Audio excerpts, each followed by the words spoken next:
आज हम आप लोगों को बताने वाले हैं describe the digestion process in human, अर्थात मानव में पाचन क्रिया कैसे होती है, उसका क्या तरीका है। जो हम लोग खाते पीते हैं वो अंदर पेट में ऐसे कैसे जाता है, यहाँ से ये भोजन यहाँ से आते हुए पचते पचते पचते पचते कैसे निकल जाता है, इसी को पाचन कहते हैं।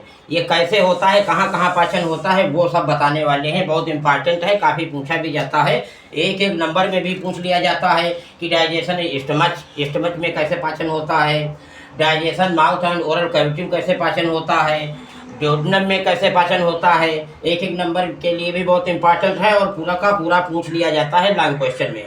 तो शुरू करते हैं, इधर बताते रहेंगे और इधर समझाते रहेंगे। डायग्राम आपके सामने बना हुआ है। ये इंग्लिश मीडियम की क्लास चल रही है, इसके बाद हिंदी मीडियम में भी यही बात हम बताएंगे। तो क्वेश्चन लिखा है describe the digestion process in human, कैसे होता है पाचन, अर्थात जो लोग हम लोग खाते पीते हैं वो कैसे कैसे आगे आहार नाल में बढ़ता है और सब वो पचते हुए पचते पचाते अब कैसे निकल जाता है, इसी को पाचन कहते हैं। ये हम बता चुके हैं। तो हम शुरू करते हैं। Digestion in mouth and oral cavity, अर्थात मुख गुहा और मुख में कैसे पाचन होता है।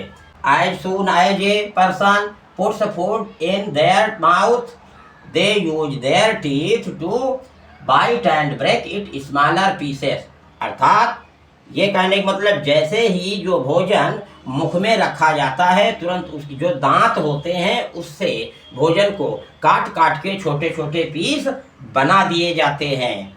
The saliva mixes with the food particles और making them smooth and then food from the oral cavity into the stomach.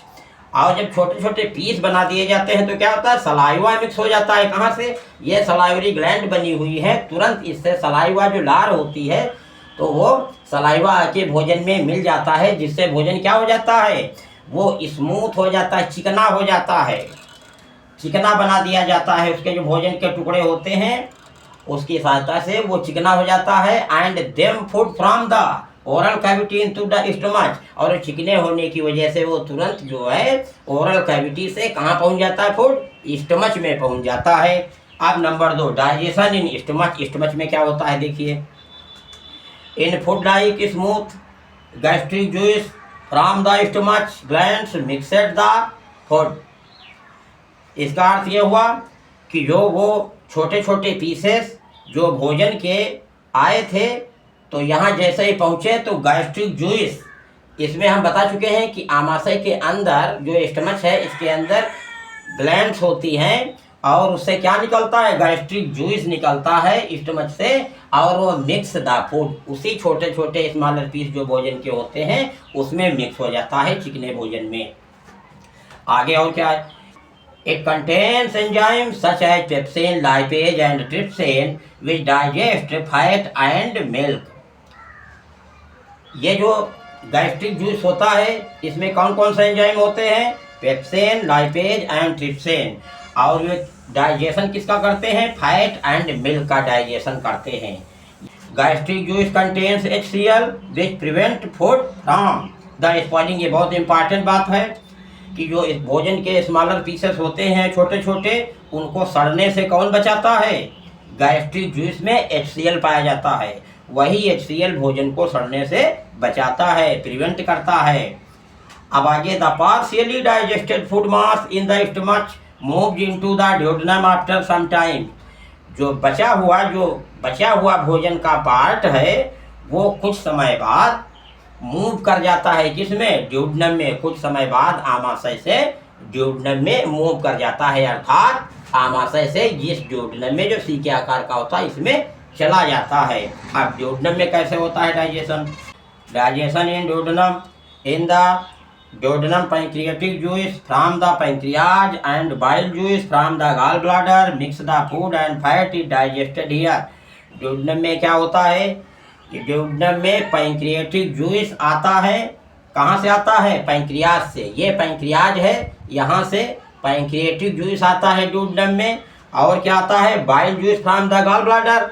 ये बाइल जूस कहाँ से, ये गॉल ब्लैडर से बाइल जूस यहाँ से आता है और इसमें आके मिलता है। मिक्स द फूड, और उसी भोजन में मिक्स हो जाता है। And fat is digested here, वसा का यहाँ पाचन होता है, कहाँ पे, ड्यूडेनम में पाचन होता है। इसके बाद आगे बढ़ते हैं। अब 4 नंबर देख लीजिए, डाइजेशन इन स्मॉल इंटेस्टाइन। क्या है लिखा? अब ये आपका जो फूड है वो ये ड्यूडेनम से आके स्मॉल इंटेस्टाइन में आ चुका है। अब क्या लिखा है? As soon as food reaches the small intestine from the duodenum.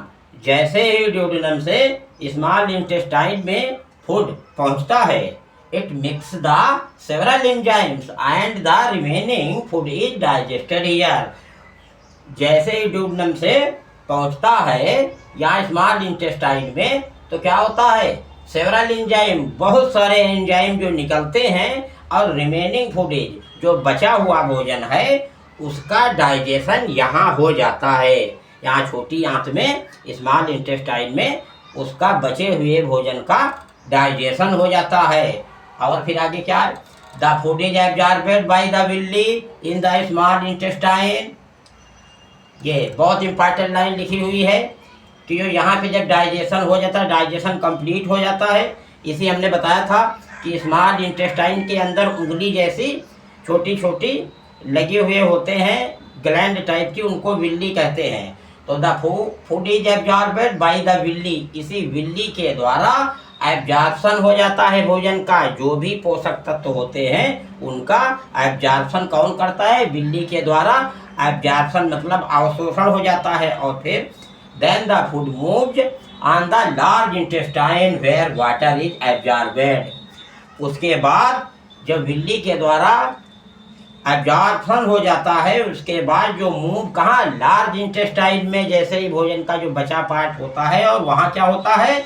Where water is absorbed. उसी फूड में जितना भी वाटर आवश्यक होता है वो वाटर भी एब्जॉर्ब हो जाता है। तो अब तक के लिए आप समझ चुके कि सारा आपका फूड डाइजेशन हो गया है, अच्छे पोषक तत्व को एब्जॉर्ब कर लिया गया है, वाटर भी एब्जॉर्ब है। और अब जो बचा हुआ पार्ट है वो क्या?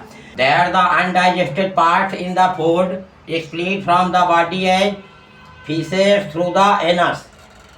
तो अब उसके बाद एब्जॉर्प्शन के बाद जो अनडाइजेस्टेड फूड होता है वो बेकार वेस्ट वाला, वो कहाँ? वो एनस के द्वारा बॉडी से बाहर निकाल दिया जाता है। अब जैसे ही आप यहाँ से खाना खाए थे, यहाँ से निकल गया, तो पाचन पूरा आपका कंप्लीट हो गया।